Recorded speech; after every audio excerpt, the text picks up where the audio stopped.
So welcome everyone. Good afternoon, good morning, good evening, depending where you are.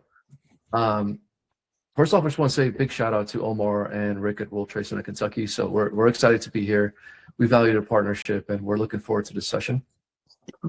So I'm Husam, I'm head of product at AE Studio, Agency Enterprise Studio, AE Studio for short. I'm based in New York and I'm joined by Francisco here, head of strategy based in Austin. Hey guys, nice to see everybody. Yeah, Husam and I over the last couple of years we've worked on and seen hundreds of different AI proposals and projects, and we built systems, from small startups to Fortune 500 companies. We've really seen it all, and I think really the goal today is to be able to share this knowledge with you guys, and ideally, bring as much value to your questions and to your businesses as we can.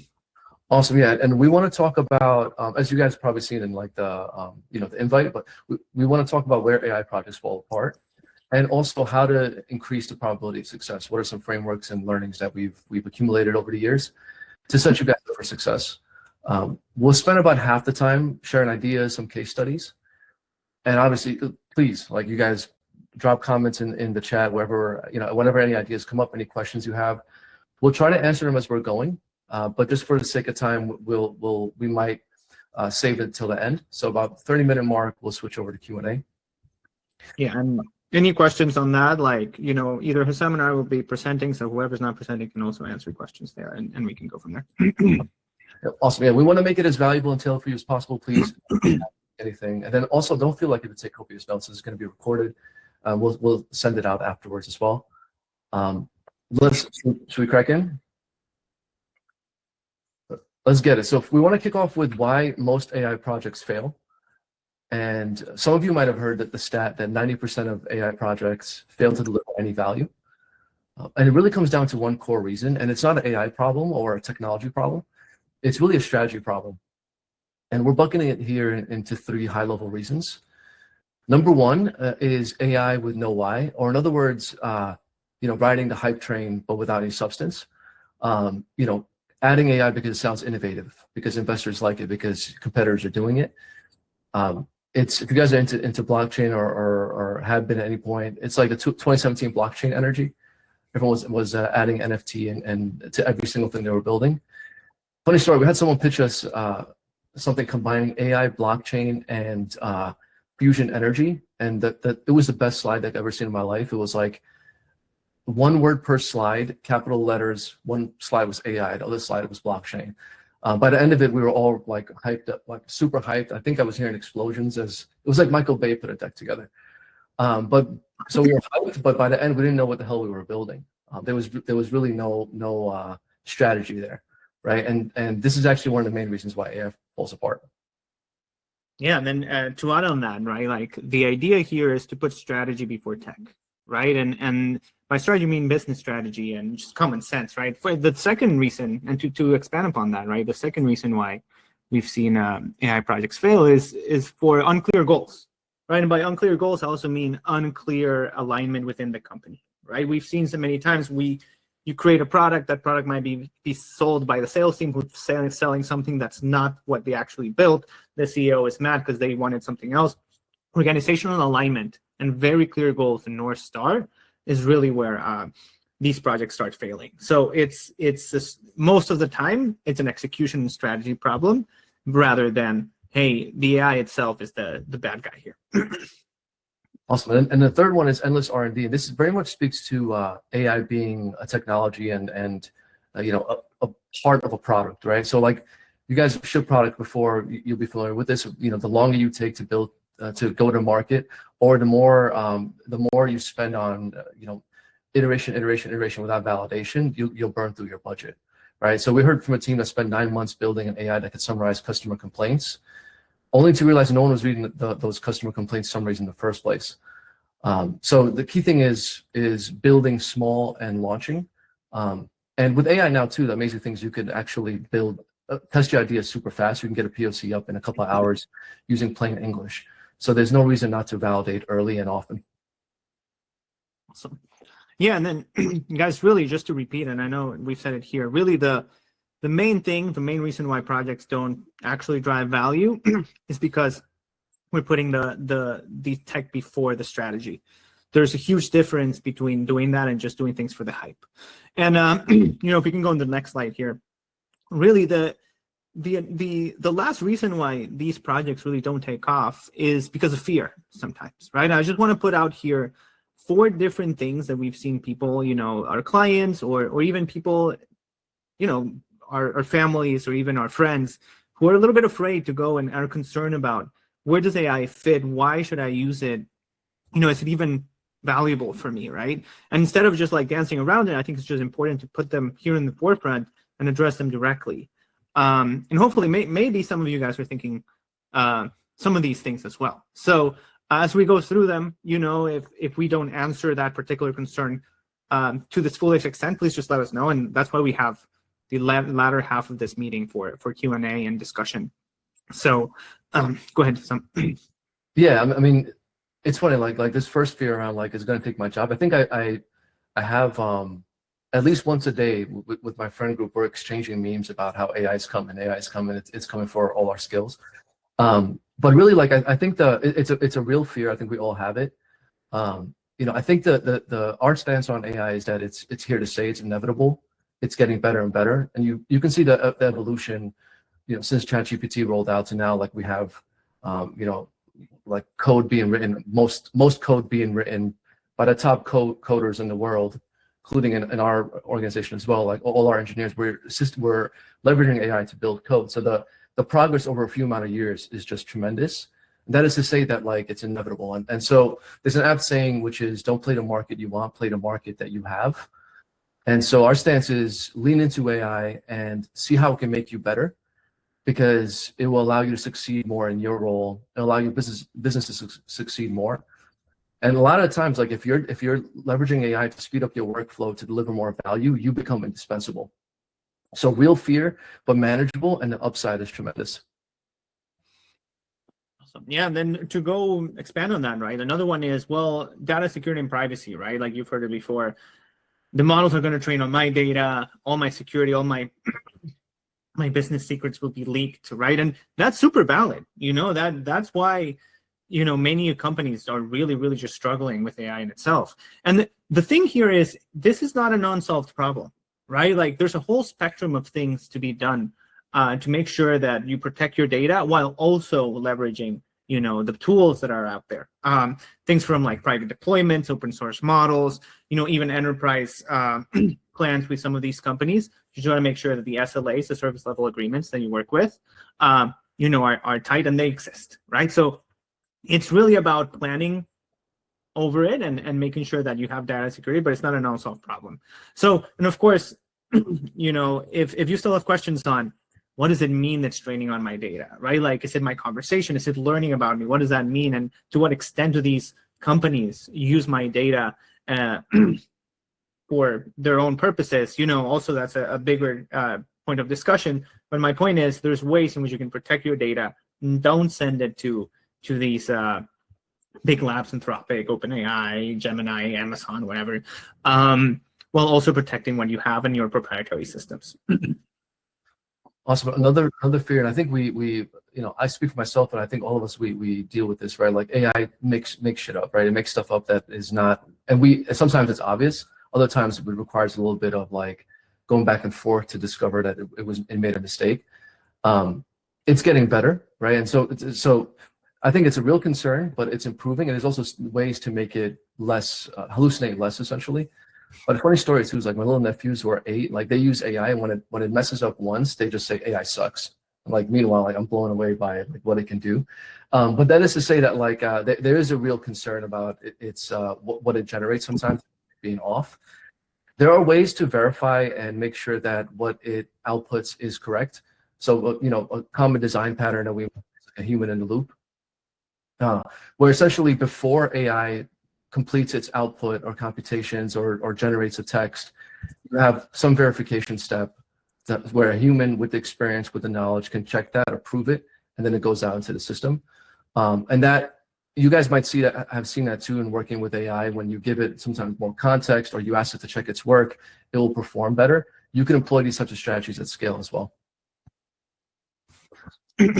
Sorry, I was just responding a little comment there. No, thanks to some. And then, yeah, last one is, and we hear this all the time as well, is, well, AI is too complex for my business, right? I'm not ready. It's too early for me, right? And again, that's a very valid concern, but there's so many different ways to leverage, tools right now that it will be, ways to not really try and use them, right? The best AI solutions are simple ones, right? Things that are staring you in the face. And we'll go in a little bit through in a couple of slides on how to identify these workflows or these ideas that we can massively, make more efficient.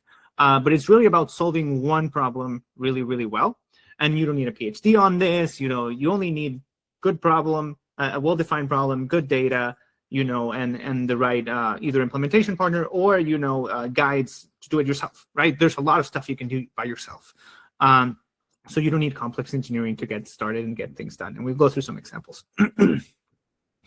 Awesome. Want to do a quick poll, just a few questions, a few poll questions here, and you could respond with emojis or just drop it in the chat. But who's already using AI in their work, whether it's GPT, Claude, Copilot, any flavor? Awesome. Seeing some thumbs up coming in. That's great. Okay, who's thinking about it but hasn't started? That's good. So that you guys are coming in with a lot of experience already. Okay, so it's a mixed group. Nice. Anyone skeptical or unsure if AI makes sense for you? Awesome. So mixed group. Okay, so that's good. So yeah, for those already using it, we're hoping to give you ideas to scale it. For those skeptical, as Francisco mentioned, we hope to give you some ideas on how you can implement it practically. I think we could pivot to, actually before that, we would love to share a little bit about who we are. Francisco, I'll pass it to you. Yeah, please. Yeah, so guys, we had a really quick intro at the beginning. We're part of a studio. We're a development, data science, and design studio that works, really closely with founders, executives, to really create AI-first solutions. It's not just about AI and large language models, but things like predictive analytics for airlines, to research with the government, to just creating really ROI positive projects for people like Walmart, Salesforce, Samsung, you name it. Really about results. And really the hope that we have here is we want to share that experience with you guys. We've done, like I said, hundreds of times. So I'll be surprised if there's a use case that you're thinking about that we haven't seen before and you have questions about it. That's what we're here for. So just really quickly on who we are. Awesome. Thank you, Francisco. So let's talk about where AI makes sense. So we talked about like going back to like the previous idea around like a lack of strategy, right? And so where AI makes sense is if you look at it from a product mindset, think about real customer pain, real workflows that you're already doing, and real outcomes that you can measure. And so there's four main criteria. One is repetitive or high volume task. So tasks that can be done or that are being done hundreds or thousands of times in the same way, that's a strong signal for automation. And that is to say that AI is going to help you speed up existing work. So some examples of this are like document review, contracts, compliance docs, first drafts. I do this all the time. I'm sure you guys have experience with this, those that are using AI. Routine communications, memos, summaries, data extraction, right? So pulling structured data from invoices, custom forms. Also want to cover a case study related to this. So we did work with IncomeX. IncomeX is a company that they help those in financial need discover money that they didn't know they had access to through like government programs and through programs that their utility providers have. And the way they worked prior to our custom AI implementation essentially is they had human advisors that would be on the phone with those customers of financial need. They would get their profile, they would ask them a long list of questions. It was like 20, 25 minutes of questions. And then they would map their answers to like the programs they were eligible for and help them find income. We had a lot of examples of what success looked like there. And so what we did is we built an AI advisor that essentially automated that process where customers could go through the AI advisor through this chat interface. And by the end, they would get a report. On the back end, the AI advisor was using all of the government programs that we loaded into the brain essentially. and giving fast, personalized advice. So it's sped up this workflow for Income Max. It also cut costs because they were able to drop 30% of their staff to be able to, now that they have this automated solution, without compromising the quality. So that's an example of something that is that they were repeating a lot, but with AI they were able to automate and get a ton of value.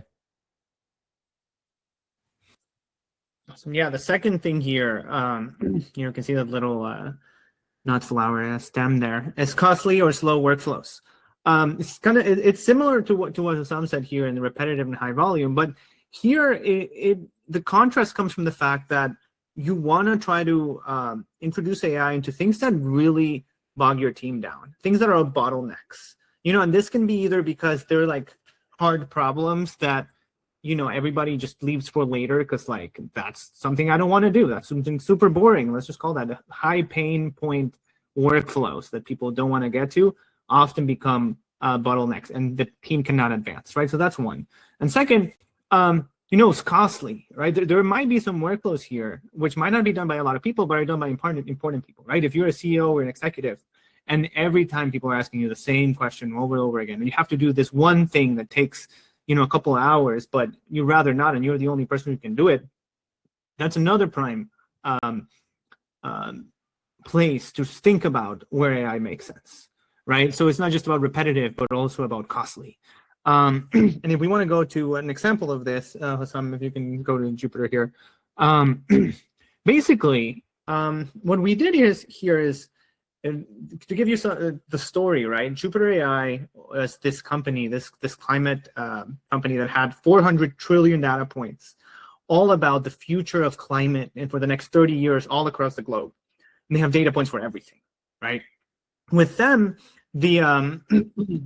and their clients are like the federal government, who needs to understand crop yields, or Exxon, who needs to understand what's the climate it's going to be for the risk of my oil rigs in the Pacific, right? A Pfizer, Walmart for their warehousing and logistics, right? What happened is they had all this data, and it's very valuable data, but basically the access to this data was bottlenecked by the fact that you needed basically a PhD in analytics to really try to understand it, right? So what we did is we replaced that bottleneck with an AI advisor that would go in and actually do the analysis for you and give you just what you need, which is what's the risk, what's going to happen in the next 30 years, how are my crop yields going to look like, and so on. So that's really just made their products so much more accessible to everybody and really changed the way that customers were engaged with them. Awesome. A third criteria is when you have a clear goal and usable data. And defining success for AI projects upfront is key. It's what we do day one. What does success look like for this? And do we have enough data to learn from? You want to train the AI on what good looks like. Otherwise, it goes back to the hallucination piece. It will generate things that are off base. But if you have a lot of examples of what good looks like, you'll be able to steer it towards an expected outcome with a high degree of success, right? Like striving for 80, 90%. You can even strive for 95%, but it depends on like the type of what you're working on specifically. But you can increase the probability of success more and more the more good data you give it. And there's actually an example here of, we'll give two case study examples for KPS. So we did several AI projects for them. We took a couple bets essentially. We wanted to see which workflow would have the most ROI, most sticking power. KPS is an interior design company. They're international. They're based in Dubai, but they do actually both interior design and construction. And so they wanted to do a couple things. One, for interior designers, see if they could automate the process of generating at least initial interior design drafts. So what a space plan could look like. We tried that, and we got a lot of success from an automation standpoint of building the workflow of starting from a brief to generating like a CAD file with some spaces. However, there was a lack of data around what good looked like. There was a ton of variance in how we define creative, how we define good space. So that project ended up having low ROI, meaning the designers had to do more work than they needed to do, ideally, right, to make the AI output good. And that's the reason why it suffered is because we didn't have a lot of examples, right? Conversely, we also did some work with them on the proposal generation side, where we were helping their sales team essentially create proposals very fast. We had a lot of examples of what a good proposal looked like. They still had to be personalized for each customer because each customer obviously is buying different things. So in that situation, we were able to produce a pipeline for them that in 1 month, they're able to generate more proposals than in an entire year. So this is now benefiting them an increased ROI, and it's all due to the fact that they had a lot of really good data. This actually also speaks to another point, which is it's good to take, and we'll talk about this in a little bit, it's good to think of AI as if you want to implement it as a series of bets and not put all your eggs in one basket. Goes back to the endless R&D piece as well. To avoid that, right? To avoid the endless R&D piece.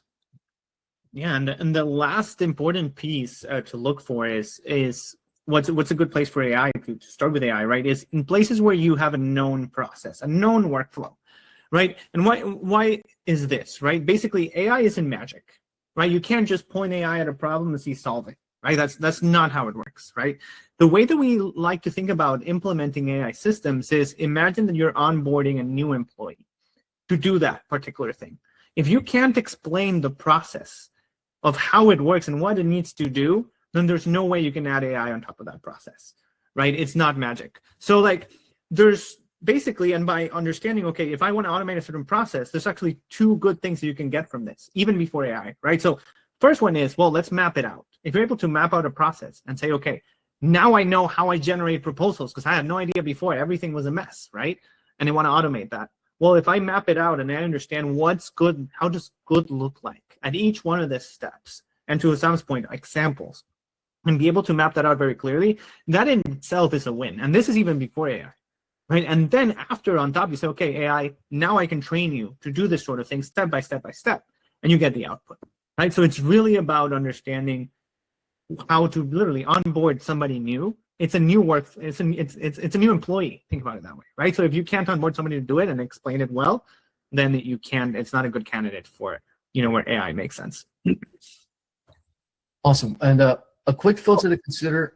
Oh, did you want to share the global shop? Yeah. Sorry about that. I forgot about this. Yeah, and there's just an example of how that works, right? And we've done before. Global Shop Solutions, basically a logistics company, warehouses, shipping, all this stuff. What happened is they had, I don't know, hundreds of thousands of invoices that needed basically just have to go through every year, right? And every month. And they had a very well-defined process of how do we, put the invoice from vendor number 1 up here into our ERP system, CRM, whatever. The thing is, it just took forever, right? So essentially, with a very well-defined process, you can work really, really fast and implement AI really fast. So basically what we did was we automated this ingestion process, 80-90%, I think it was 90-something% accurate. The actual people just verified yes, no, and then correct here, and then done, right? So workflows that would take hours upon hours, reduced to minutes. Awesome. I'm doing a quick time check. I think we're tracking well. We're going to open up to Q&A soon. Just a couple more thoughts we want to get across to you guys, just to drive discussion. Well, one filter, like I think that a quick filter on where AI makes sense is one, if to sum it up, it's like if humans do it repetitively, if you have 100+ examples of good outcomes, and then 3, if the wrong answer is not catastrophic or doesn't cause immediate harm, meaning imagine AI that executes a trade, right? If it's a bad trade, all your money's gone. So AI is not going to be good in those situations. So if the wrong answer doesn't cause immediate harm, and those 2 other parameters are met, it's ripe for AI. It's worth testing with AI. Okay, so we're going to jump to, want to prompt this here just to drive some discussion. Again, I want to make this as tailored for you as possible. Curious if there's workflows you guys have that are slowing you down. Any ideas from the examples that we shared previously? You could drop them in the comments. You could jot them down. We'll go through. Happy to go through them in the Q&A, but just want to give you guys a second here to think through those. Yeah, this can be. I think we had some examples too, like common ones we talked about: processing invoices, reviewing vendor contracts, repetitive inquiries, customer categorization. These types of things. Okay, we'll keep going for the sake of time here. Francisco, pass to you. Awesome. Yeah, and then of course something to always consider, right? Is and this was something that we discussed with Omar as well. Is like Understanding where you should build versus buy, right? Like, and the pros and cons of each, and then try to figure out, okay, where do you best fit, right? There's really no right answer here. It's really just your case dependent. So off the shelf, right? Obviously, everything that's it's really fast, it's lower cost, right? It works from day one. You literally can go in, go to Lindy, go to ChatGPT if you haven't tried it, but I'm sure you have. Zapier, N8N. Now you can think of Lovable and Replit, things like this that just you can do a lot of stuff really, really quickly. And it gives you a lot of value, right? It really allows you to have and do commodity work, things that every business shares, like responding to emails, making proposals, automating certain creative writing, understanding meeting follow-ups, very things that don't vary really too much across industries, right? The downside for this, right, it's generic, right? Like you can't put it to your vertical. You can't specialize it as much to your vertical because you're using more generic tools, right? When do you want to go custom? Well, it's when you're going more vertical, more tailored to your data, right? Understanding, basically trying to create something that's competitive moat, right? Something that your competitors couldn't really just get off the shelf. That's why, that's why you're building a moat. You have to build it, right? And something that gets better with usage, right? It's higher investment, longer timeline, but what it does, it gives you a competitive edge, And then to explain a little bit what I meant by that, and it's just a funny story on the same Jupyter Intelligence project that I explained about the climate, right? These guys, it's really important for some of these analysis to understand the difference between pluvial and fluvial water flows. And, if you ask me, I had no idea what that meant. It's just one letter at the beginning, right? But basically the difference is one is rainfall originating from rainfall water flows, and the other one is, I think it's just river-based flows. And don't ask me which one's which. I kind of forgot. But essentially, these kind of things are important. And those little details that are very vertical on the actual use case do matter in the end. So those things are the things where you need to cater a little bit more and build something more custom to the actual business. Awesome. And I would just add on top of that is that this is custom AI is creating because it's tailored to your vertical, as Francisco mentioned, and your company and like your workflow. It's going to create a compounding competitive advantage for your entire business, right? Because it's going to be better, it's going to perform better. You're going to be able to perform faster. It's fully custom. But also, it has your data, and the more you use it with your data, it will get better and better. And competitors won't have access to those improvements, right? That will be strictly something that you own and your company owns. So there's a compounding advantage with that as well.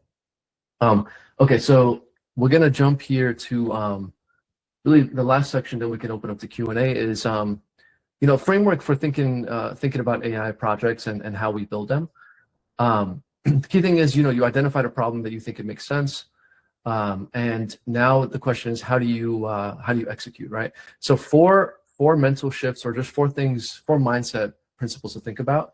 One, think experiments, not features. You want to test hypotheses. Like we talked about earlier, it's not every project is gonna lend itself great for AI, right? So you want to start very lean. You want to test a hypothesis. Will AI improve this workflow or not? Again, don't put all your eggs in one basket. You want to see how high of an accuracy can you reach? Can we reach 90% accuracy? Is that sufficient? Is 80% sufficient? Right? Will users trust it? All these, you want to test the hypotheses very quickly, and those assumptions. And other thing to keep in mind is AI is inherently probabilistic, right? And so you want to make sure that you're not expecting 100% accuracy in what you ship. We're moving to a world where it's a degree of probabilities, but you have to definitely measure and test what is okay for your specific use case. Yeah, and then second thing to follow up on that, right, is define success early, right? That's the alignment that I was mentioning at the beginning, right? Everybody has to be aligned on what the outcome needs to be, and then work together towards that. And of course, that also means having reasonable expectations of how we want to use this. To Husam's point, right? Like, if we're expecting, and it only will work if it's 99.99% accurate, then pivot, right? If it's something that's going to save me, it's going to automate 80% of my workflow, and then I go from this workflow, not everything you do, right? But a particular workflow that you have, instead of taking 4 hours, it takes me 1 hour. Hey, that's a great win, right? So understanding, everything's about expectations, and defining things very well at the beginning is very, very important. Awesome. And then build for change. So AI systems, as I'm sure most of you guys have seen, it's like the space is moving faster, and it's moving even more faster, especially now with AI, assisting in code so much. The space will only move faster and faster. So expect change. Your models will need retraining. You might pick a new model. User behavior might change. This is something we see in product as well. But expect that, and go in, and if you're trying to pitch for a project internally, right? Set the groundwork early on that's a risk and dependency, but also it's potential upside, right? Because the models are getting better so much faster that you can switch, cut costs, cut time. Yeah, and then lastly here, number 4, ship early and learn fast. This is really fun. Basically, it just means iterate really, really quickly and as fast as you can. And, tell you a story, right?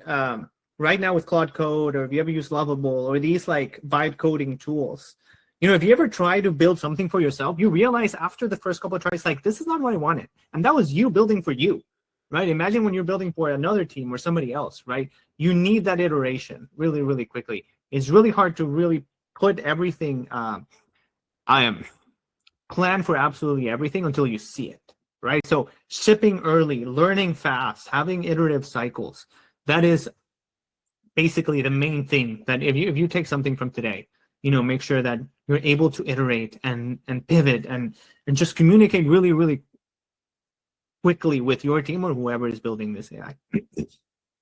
Awesome. I think we can jump into Q&A. I think, Francisco, do you want to cue it up here? Yeah. So, here we have 30 minutes, right? And we made this, a 30-minute presentation over the hour block here to make sure that we really make this for you guys. This is more of it's not an intro, but it's a big, it sets the stage, right? So, like I said at the beginning, any questions, any ideas, any concerns, anything that you guys want to touch upon, that's what we are for. So things like, I have certain questions about implementation. Does AI make sense for this particular problem?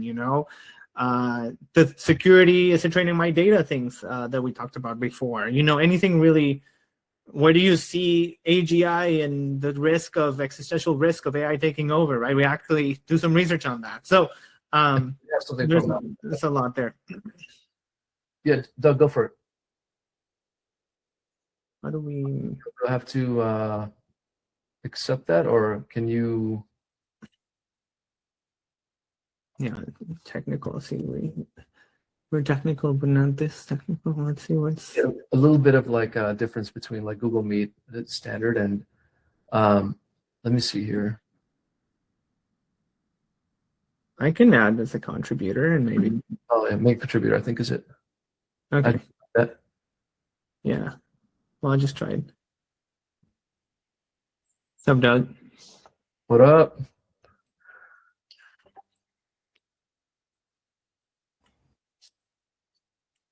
Okay. I made it. Yeah. What up, man? Hey, I wanted to circle back to the catastrophic comment you made. You said, like, all right, if the outputs could be catastrophic, it's kind of a no-go, right? But can't we just put guardrails on that to allow that to go forward? Like, it seems like that shouldn't be a deal breaker. Because where I want to put applications in is risk management. And obviously, if you rate the risk is not catastrophic and it's catastrophic, that's bad, right?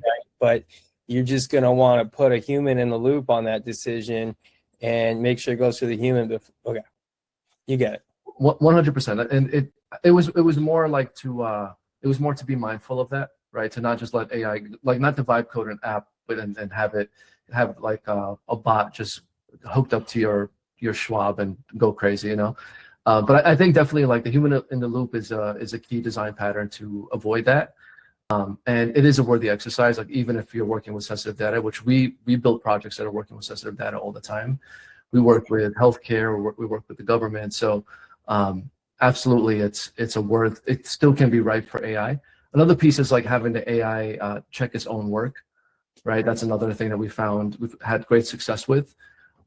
Francisco, any other thoughts you want to add there? No, I completely agree, Doug. It's about understanding. Basically, it's risk assessment, right? Like how much do you want to just put in the hands of AI, and what's the risk there, right? Like from an education perspective, right? We're building apps for kids and teaching them about history, right? Like we don't want Abraham Lincoln saying racist things. That makes up, right? So like things like that. And if it does, well, at least the teacher's there. But obviously, we make the decision to not and have very strong guardrails around things like that, right? But yeah, in the end, what we've seen for critical decisions, we want that human in the last step, basically for critical, and that's more for AI in terms of LLMs, right? If we're thinking about price optimization and things like that we've done for airlines and stuff, that's more traditional machine learning. You have more predictive analytics. It's less about probability. It's still a probability thing, but now you actually do an actual statistical risk assessment on improving prices and such, and then you do that, right? But there is a fundamental difference between an LLM and then a pricing algorithm. It just works different, if that makes sense. Second question, if I may, Please. can you dive deep into, or a little deeper into, the experimentation or experiment versus product? Because it sounds like you just want to get a smaller, low effort product in and try it out first. That's kind of where that leans towards. Is that true? Or Yeah, I would say like it's especially like, are you asking for like your own workflows, or are you thinking like for oh yeah, I'm being selfish and thinking about risk management workflows, but right. Yep. Yeah, I mean, I think it goes back to like you can do like a prioritized list of opportunities, and you could check them against like do you have enough examples of this? Is this something that can be verified, going back to the human in the middle piece? And is this something that, how much pain does this workflow cause for you? Right. So I would do like an analysis, right? A matrix where you prioritize the ideas against that. And then the ones that solve the most pain and are most likely to win out, I would start with those. Starting with like a single workflow, as Francisco mentioned earlier, is the best bet, and then building on top of it. But yeah, because also that if you start with a single workflow, you can manage the hallucinations and the output far more easily. Right. Yeah, I was thinking kind of also finding a parallel workflow opportunity so you can have the AI compete against a human, and gauge the value based on that. And when it's clearly beating the human, you've got good value. This is just like the Tesla FSD, like 6x safety increase analogy, right? Yep. Okay. That's awesome, man. Yeah, and that's actually something that we do as well, like as part of our QA cycle or like post launch, is we want to measure ROI. I think that's really smart. That you're thinking about it the right way. Okay. Thank you, guys. Appreciate the questions, man. Any other questions, thoughts, reactions? Happy to like jump back to some of the material and like dive deeper as well.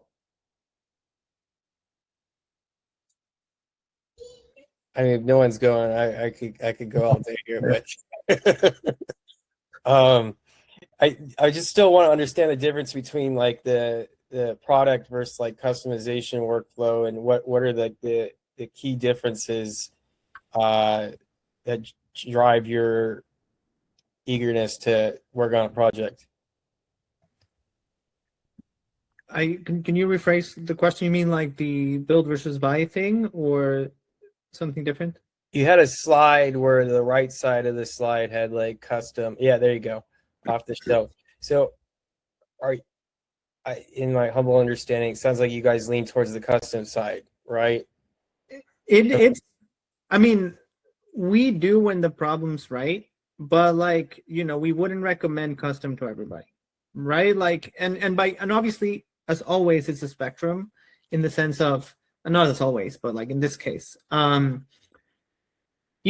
that are just off the shelf, you can still customize some of these, right? Like I mentioned, the very most basic off-the-shelf options for like automation, or like something like Lindy or Make.com, or like a little bit more complex at N8N, right? Those things you can customize, but you don't have to build infrastructure. You don't have to, basically, the more detached you are from coding, the less customization you can have, right? So it really depends what you're doing, right? If it's more of a personal automation of workflows that you do, I would go off the shelf, right? If you're looking at enterprise or company level implementations, I would go custom, right? Rule of thumb, obviously, but yeah, I mean, we work with custom, right? So obviously we benefit from a custom implementation, but it's not something we recommend, right, all the time.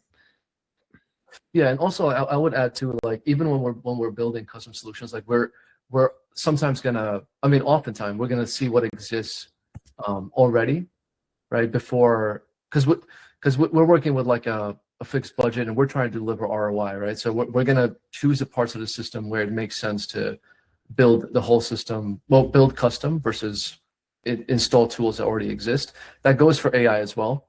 Like we built AI avatars that use HeyGen, which is like an AI avatar solution that you get avatars out the box, but we've packaged that up into like a, you know, some prototype or wrapper, right? So just building on Francisco's point, that also could be like a range as well. It could be part custom with some off the shelf as part of that.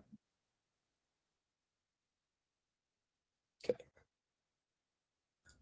I know there were a lot of hands when we asked like how many are using AI currently.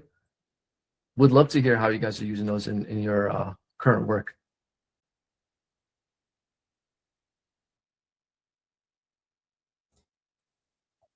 Feel free to drop it in the chat, or if you want to contribute, we'll make you a contributor. Diego, I saw you you thumbs up. Not to put you on the spot.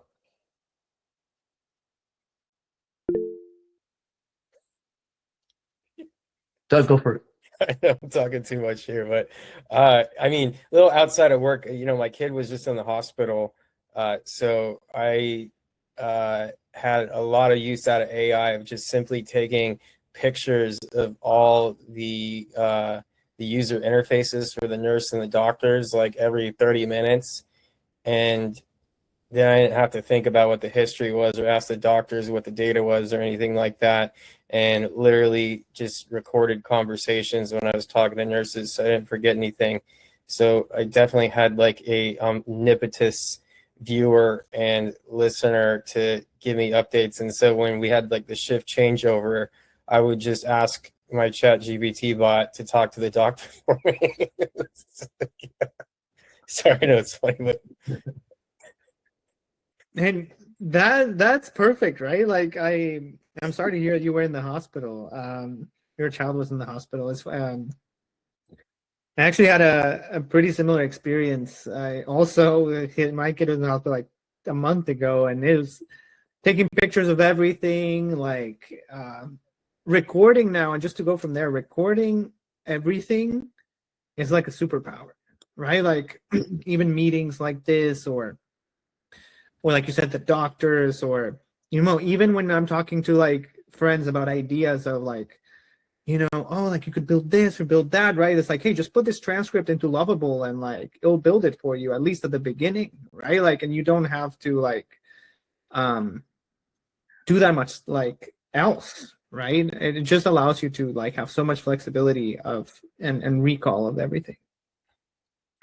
yeah, volume is the key, right? Because, you know, humans struggle with volume and compressing the volume. So yeah, I would just get, you know, my family would be asking for updates all the time, and I've got doctors and nurses in my family, so they want an extensive update, and I would just be too exhausted to update them. So just GPT, make the summary, send it over in WhatsApp. And then I could tell, like, hey, please do it in my voice, you know, use my words and yeah, all that stuff. I had a similar story, although mine was more like it was a plumbing situation. Like it was an ice storm last weekend or snowstorm, and like my water boiler stopped working. So I had some plumbers come, they were trying to solve the problem. And as they were doing work, I was just taking photos and asking GPT to like just get a POV. So yeah, it's super helpful. And also like the more context you're giving it, like the smarter and smarter it gets. Awesome. What else, Doug? You got any more? I mean, I could tell you what I want to build. Yeah. You know, as a risk manager in the aerospace industry, I've basically found myself sitting in, you know, high-level meetings across the company trying to capture everything that, you know, creates a risk signal, right? Somebody says something and that activates a risk, and then I got to start a project wrapper around the risk to get the risk processed and mitigated. I hope that's not too much aerospace speak, but if that all makes sense. Right? What's your role? You're on like a project manager, or you're like on the project side? Risk manager is technically the name of the role. And so, you know, risk manager's job is to capture risk and process it and buy the risk down and get it accepted by executive leadership so that we can continue on the mission, right? And so, I mean, what I want to do, would love to do, is just get an AI into the meetings to listen to the conversations and capture the risk signals and automatically turn them into a risk project, and, you know, get the risk statements in there, all the background, and or at least get it to a point where the chatbot can contact somebody and get the information it's missing and process as much as possible. Because I can't sit in on every meeting. I can't review all the data, and I might miss stuff too. I'm just a human. I've missed stuff all the time that led to very expensive setbacks. This is such a good use case, and like it sounds like you're already doing this, right? Like before AI, you already like having to do this, but like you're saying, it's hard to scale. But yeah, like it goes back to the piece around like handling a large amount of like structured or unstructured data, and trying to process it. And this is dope. I mean, like you could also like set up. You're probably thinking about this, like because I know you mentioned human in the middle, but having some output, right? Some dashboard that reads the information. You do a spot check to ensure the AI is structuring the information in a way that's sound. And obviously you could have like a workflow that checks that and writes it in the type of language that you need to report out in. But I think it's like ripe. It's like a ripe workflow, like a really good opportunity. And you could also add different data. Like you can start with the video calls, as you mentioned. So you could start as transcripts as initial input that outputs something into a dashboard. Then you could add later any communications you're using, whether, like you mentioned, it's maybe a Teams bot that's reaching out automatically, or you're emailing and you're getting back an assessment. So you could layer that in afterwards. But to prove out the idea, starting with a single workflow is like a really good way to get something up and going. Yeah, like a single meeting type, and the risk manager sits in the meeting and does the same exact workflow, and then compares it to what the bot is outputting, and just get that to a point of confidence, and then scale the bot outside of the volume the risk manager can handle. Yep. Doug, what have you tried so far? Is it like, have you tried anything so far on this? No, not formally. Well, like the first thing I would say is, and if you have the time, right, obviously, is take a look at Lindy, like, or Make, right? Lindy is Lindy, which is basic. I don't know if you, or Zapier, right? I don't know if you're familiar with it. It's just very simple, like box-based workflow. And by box, I mean like a trigger that says meeting starts. It has the ability to send over a bot to that meeting. Like that's a thing it does. Then you say record meeting. Then you put a little arrow and say, okay, analyze meeting, and you put like the prompt for it. And then you say another arrow that says put report into Google Drive. Done. And then, sorry? Yeah, I'm listening. I'm just listening. Yeah, and then after you put in Google Drive, you just check it, right? And this is a 4-step process. Obviously, you can add more, like, you know, make a plan. Then after you make the plan, do the report, right? And then you can make it more complicated. But like starting with just like a little, like, I mean, this like obviously while you learn Lindy, it makes sense. But like if you know how to do it, you've done it before, it takes an hour or less, right? And it's worth it at the beginning. So I would check that out and see how it goes. Yeah.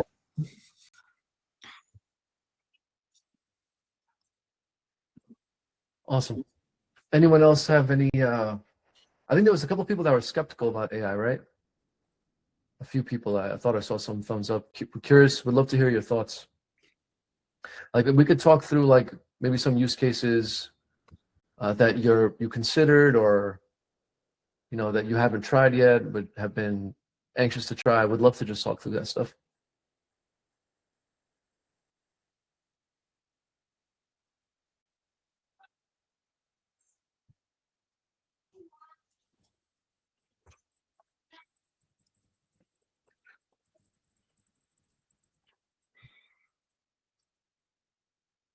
Want to be mindful of everyone's time. I wonder if I think we can close here, right? We can give back about 8 minutes here. But it was a pleasure to be with you guys, and thank you for letting us share these ideas. And please reach out. So our emails are here. Reach out over LinkedIn. We'll include our emails in an email recap too. We'll work with Omar to see if we can get that. The recording will be available on YouTube as well. But yeah, let's connect. Please share ideas, any ideas you have after. We would love to work more on this. Thank you so much.